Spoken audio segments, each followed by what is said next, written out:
Shalom Elohim, haleluya, puji nama Tuhan. Semangat pagi Bapak Ibu Saudara yang dikasihi Tuhan kita, Yesus Kristus. Jumpa lagi bersama saya, Pendeta Samuel Mawuntu dalam Renungan Pagi ke 1752 hari Renungan Pagi ini mengudara. Puji Tuhan. Bapak Ibu Saudara yang dikasihi Tuhan, sebelum kita mengawali segala aktivitas kita di pagi hari ini, mari kita buka hari ini bersama Tuhan dengan mendengarkan firman Tuhan. Sebelum kita membaca, mendengarkan, dan merenungkan firman Tuhan hari ini, mari kita berdoa, minta pimpinan Roh Kudus. Kita berdoa. Bapa di surga, berbicaralah kepada kami semua. Pakai firman Tuhan ini untuk menegur kami, menasihati kami, menguatkan kami, meneguhkan iman percaya kami, dan menuntun kami supaya kami terus berjalan di jalan Tuhan yang benar, dan pakai firman Tuhan ini untuk memberkati kami semua.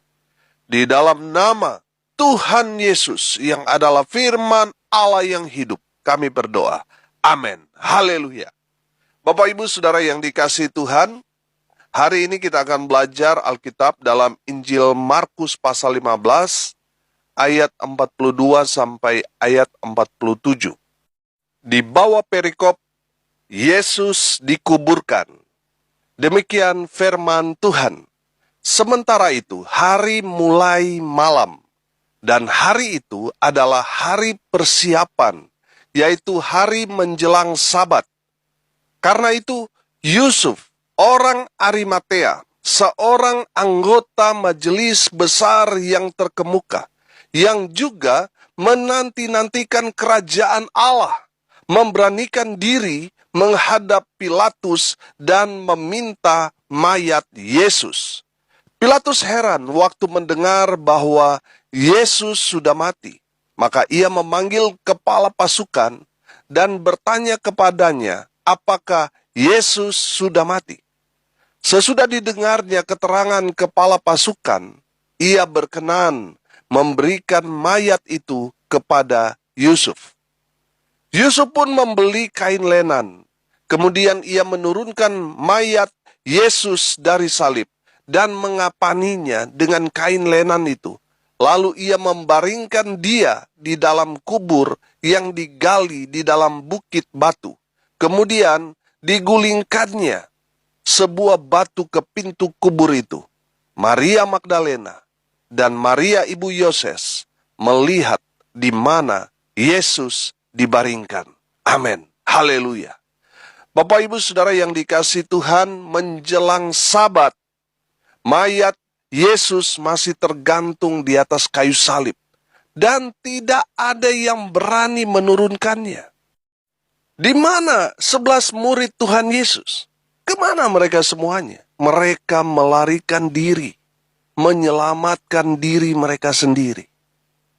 Saudara yang dikasihi Tuhan, mari kita lihat, selain daripada murid-murid itu, bukankah waktu Tuhan Yesus masih hidup, waktu Tuhan Yesus melayani, ada banyak orang mengalami kesembuhan. Banyak orang mengikut Tuhan Yesus kemanapun Tuhan Yesus pergi.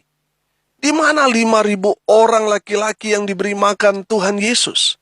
Di mana mereka semua yang seminggu sebelum Tuhan Yesus mati, mereka semuanya berteriak, Hosana, Hosana, Hosana, sambil menyambut Tuhan Yesus layaknya seorang raja. Di mana semua orang-orang itu? Mereka semua tiba-tiba bungkam. Mereka dalam sekejap berubah.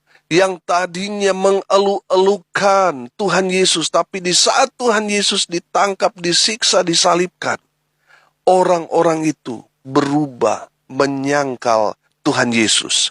Mereka semua berubah menjadi orang yang tidak mengenal Yesus. Bapak Ibu Saudara yang dikasihi Tuhan, saya mengajak saudara untuk kembali masuk ke masa detik-detik terakhir Tuhan Yesus. Mari kita mau masuk dimensi itu, saudara. Saudara yang dikasihi Tuhan, di saat kita masuk dalam dimensi itu, saudara akan melihat dan akan merasakan suasana sore itu. Ada ketakutan, ada kecemasan, ada teror waktu itu. Kenapa saya katakan seperti itu? Lihat Rasul Petrus yang tadinya seorang yang gagah berani, tapi tiba-tiba menjadi pengecut karena berhadapan dengan ribuan massa. Itu artinya, kalau saat itu Petrus mengaku bahwa dia adalah murid Tuhan Yesus saat itu, Petrus akan bernasib sama dengan Tuhan Yesus. Dia akan disalib juga pada saat itu. Makanya Petrus, saudara, ketakutan. Karena ketakutan itulah Petrus menyangkal Yesus. Petrus mengkhianati Tuhan Yesus dengan menyangkal sebanyak 3 kali. Rasa takut itulah yang membuat tidak ada orang yang mengaku bahwa mereka adalah murid Tuhan Yesus. Tidak ada orang yang berani mau mengatakan bahwa dia adalah pengikut Yesus. Tidak ada satu orang pun yang berani mau menyatakan dirinya bahwa mereka mengenal siapa Yesus secara pribadi. Tidak ada yang berani waktu itu. Karena apa, saudara? Ada teror, ada ketakutan yang besar. Mereka melihat guru mereka sendiri saja disiksa seperti itu, apalagi murid-murid. Saudara yang dikasihi Tuhan, inilah alasannya tidak ada yang berani mengurus mayat Tuhan Yesus, sehingga mayatnya masih tergantung di atas kayu salib. Padahal hari itu hari persiapan menyambut hari Sabat. Yohanes 19 ayat 31 berkata, karena hari itu hari persiapan, dan supaya pada hari Sabat mayat-mayat itu tidak tinggal tergantung pada kayu salib. Sebab Sabat itu adalah hari yang besar. Maka datanglah orang-orang Yahudi kepada Pilatus dan meminta kepadanya supaya kaki orang-orang itu dipatahkan dan mayat-mayatnya diturunkan. Amin. Bapak Ibu Saudara yang dikasihi Tuhan, menarik sekali. Ada seorang pemberani yang bernama Yusuf yang berasal dari Arimatea. Dia seorang anggota majelis besar yang terkemuka di Yerusalem. Dia memberanikan diri untuk menghadap Pontius Pilatus, untuk meminta Pilatus supaya dia dapat mengurus mayat dari Tuhan Yesus. Amin. Saudara yang dikasihi Tuhan, lihat. Yusuf, seorang pejabat, seorang anggota majelis besar, seorang tokoh. Dia rela, saudara, hilang popularitasnya. Dia rela mengorbankan segalanya untuk Yesus. Amin. Ada banyak orang, saudara, mengorbankan orang untuk dia naik. Tapi saudara lihat Yusuf dari Arimatea ini. Dia rela kehilangan segalanya. Dia rela mungkin kehilangan popularitas. Atau mungkin bisa jadi dia bisa kehilangan nyawanya, saudara. Tapi dia tidak peduli. Saudara lihat. Yusuf Arimatea ini seorang yang gagah berani. Amin. Saudara yang dikasihi Tuhan, dia tidak pernah kenal takut. Tapi coba saudara perhatikan, sekarang ini pejabat-pejabat, justru orang-orang Kristen yang duduk dalam pemerintahan, yang selama ini kita doakan supaya di pemerintahan duduk orang-orang yang takut Tuhan. Tapi setelah mereka duduk dalam posisi mereka saat ini, mereka jadi ayam sayur, saudara. Mereka jadi penakut, takut kehilangan popularitas, takut kehilangan suara, takut kehilangan dukungan. Saudara yang dikasihi Tuhan, belajar dari Yusuf Arimatea. Dia tidak peduli dengan semuanya itu. Dia dengan gagah berani mengambil resiko untuk mengurus mayat Yesus. Haleluya. Saudara yang dikasihi Tuhan, kalau mungkin Tuhan Yesus masih hidup, wah itu banyak kepentingan di sana, saudara. Yusuf Arimatea mungkin bisa nebeng popularitas. Tetapi yang menjadi masalah di sini, Yesus sudah mati.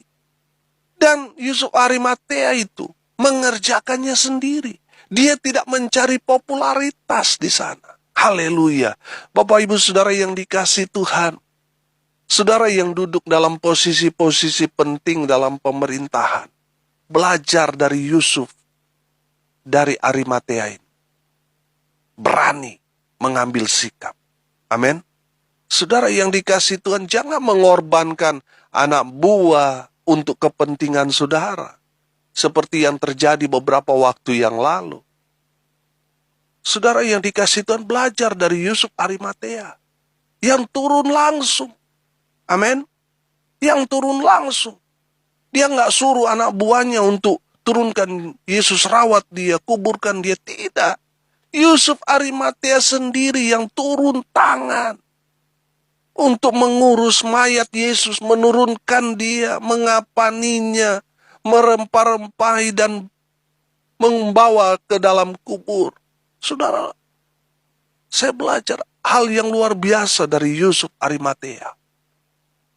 Bapak Ibu Saudara yang dikasihi Tuhan, saat ini saya percaya Tuhan sedang mencari orang-orang seperti Yusuf Arimatea ini. Amin. Mungkin saudara orang yang memiliki posisi dan jabatan di pemerintahan, di perusahaan, di gereja, di lingkungan paling kecil, di keluarga saudara sendiri. Dengar baik. Tuhan mencari saudara, mengambil tindakan yang berani seperti Yusuf Arimatea ini. Amin. Sehingga lahir orang-orang seperti Yusuf Arimatea di zaman-zaman sekarang ini.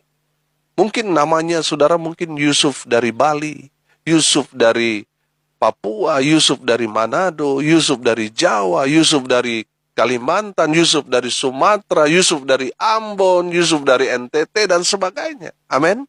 Saudara yang dikasihi Tuhan, Tuhan sedang mencari orang-orang seperti Yusuf Arimatea di zaman sekarang ini. Haleluya. Saudara yang dikasihi Tuhan, pertanyaannya sekarang, maukah saudara menjadi jawaban seperti Yusuf Arimatea ini? Yang menjadi jawaban di masa-masa sulit.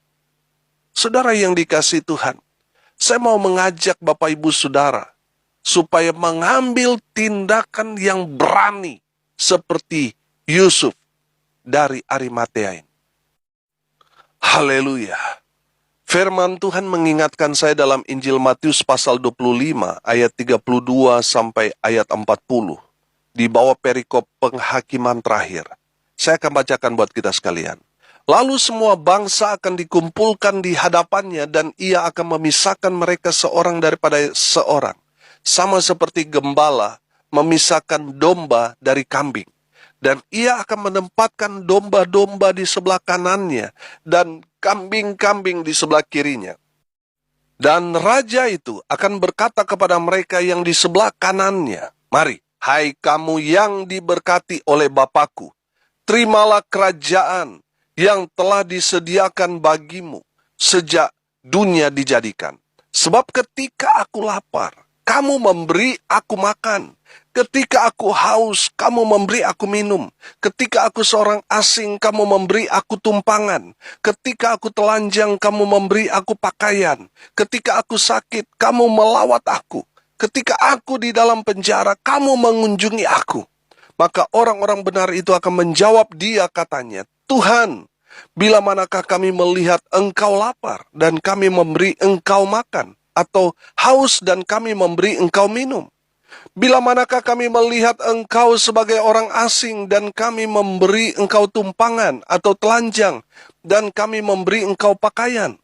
Bila manakah kami melihat engkau sakit atau dalam penjara dan kami mengunjungi engkau?"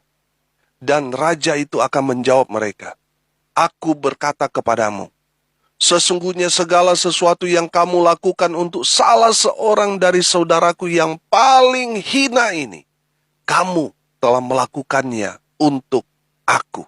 Amin.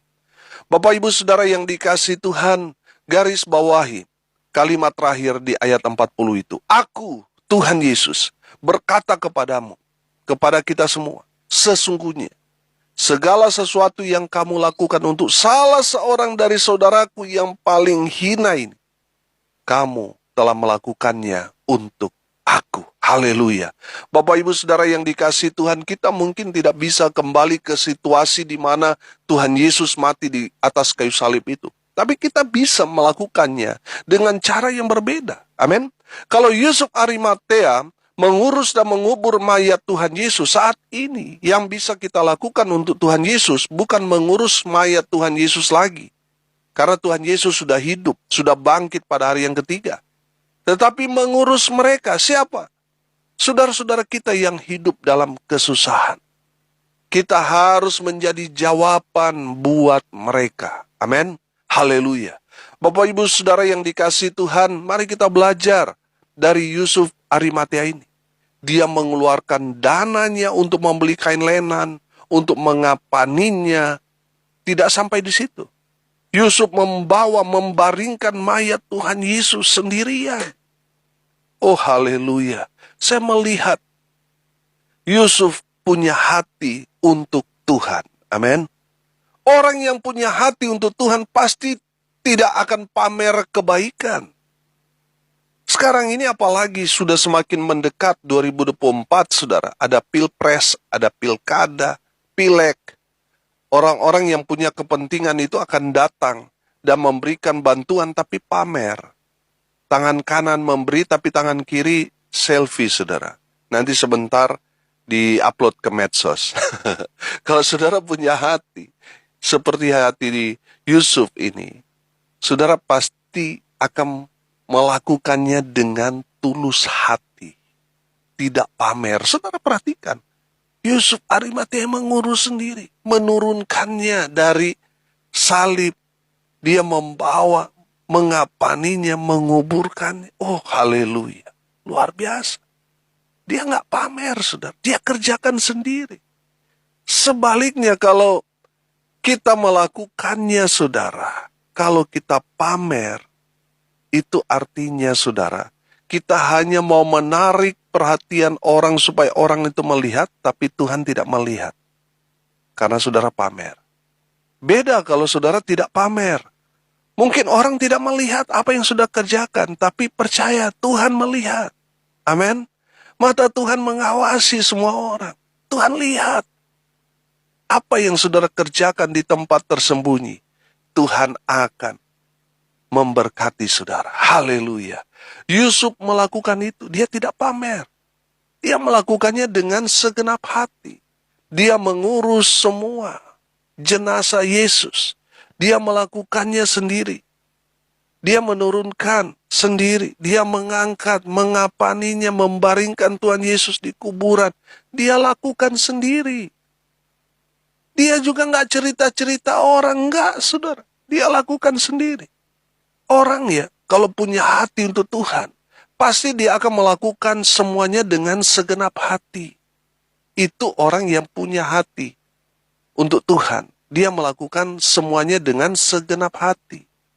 Dia tidak akan minta dihormati, dihargai, atau diakui. Tidak, saudara.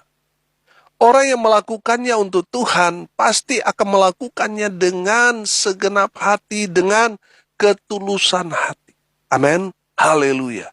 Karena orang yang tulus hati, dia melakukannya untuk Tuhan. Dia tidak pamer, saudara.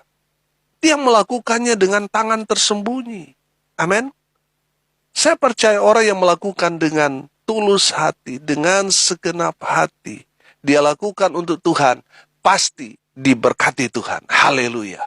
Bapak Ibu Saudara yang dikasihi Tuhan, saat ini Tuhan sedang mencari orang-orang seperti Yusuf dari Arimatea. Orang seperti apa yang Tuhan cari? Yang pertama kita belajar, orang yang berani. Berani bayar harga. Berani hilang popularitas. Berani juga keluar dananya, waktunya, bahkan tenaganya, saudara. Saudara lihat Yusuf itu kan. Dia turunkan Tuhan Yesus. Dia pakaikan kain lenan. Dia baringkan Tuhan Yesus di kubur. Dia semua mengeluarkan biaya, waktu, tenaga, saudara. Dia berani mengeluarkan semuanya itu. Amin. Saudara, saat ini ada banyak orang penakut, saudara. Saudara yang dikasihi Tuhan, mari kita belajar dari Yusuf Arimatea. Berani. Haleluya. Yang kedua kita belajar, Yusuf Arimatea menjadi jawaban. Amin. Saudara, mari kita mau jadi jawaban dimanapun kita berada. Kita mau jadi jawaban di tengah keluarga kita, di tempat pelayanan kita, di tempat pekerjaan kita, di komunitas kita. Mari kita menjadi jawaban seperti Yusuf Arimatea ini. Dan yang ketiga kita belajar dari Yusuf Arimatea.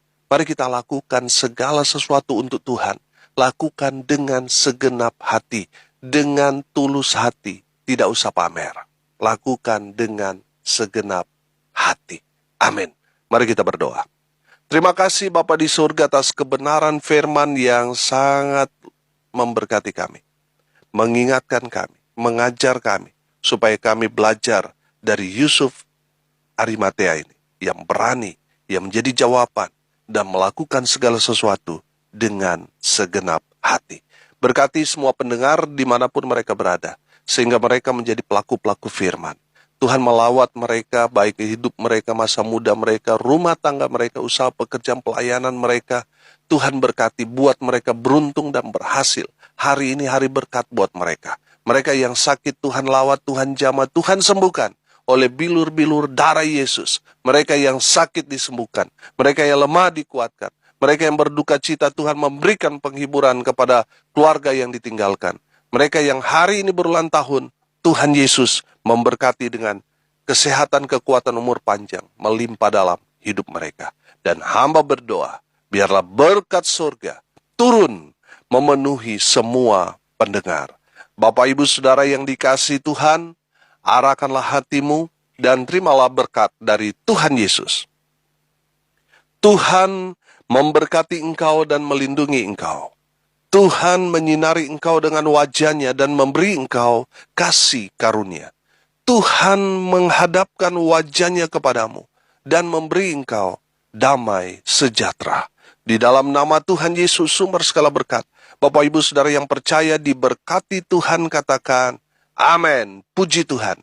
Bapak, Ibu, Saudara yang dikasihi Tuhan, kalau saudara merasa diberkati melalui renungan pagi ini, bagikan juga kepada saudara-saudara yang lain supaya mereka juga diberkati, karena untuk itulah kita dipanggil untuk jadi berkat. Salam kasih dari Bali, saya Pendeta Samuel Maubuntu. Sampai jumpa besok pagi. Tuhan Yesus memberkati kita semua. Haleluya.